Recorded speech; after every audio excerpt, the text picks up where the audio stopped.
Evet arkadaşlar, hepinize merhaba.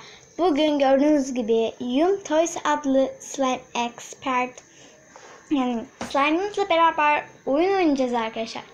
Yani ben susacağım, slime'ım ses çıkaracak arkadaşlar. Ben çıkarttıktan sonra başlayacağız.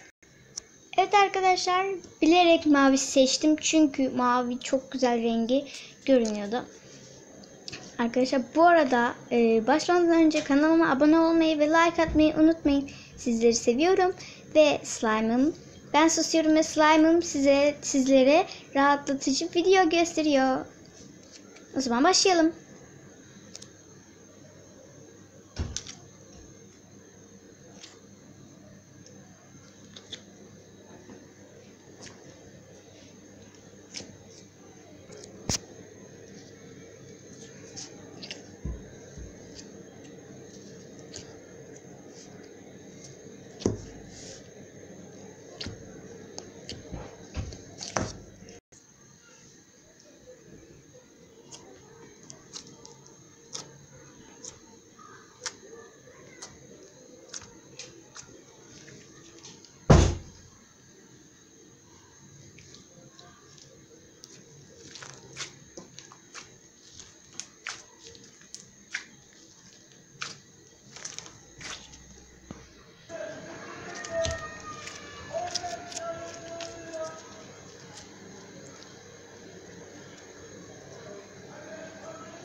Ve arkadaşlar slime'ı sizlere bayağı gösterdim.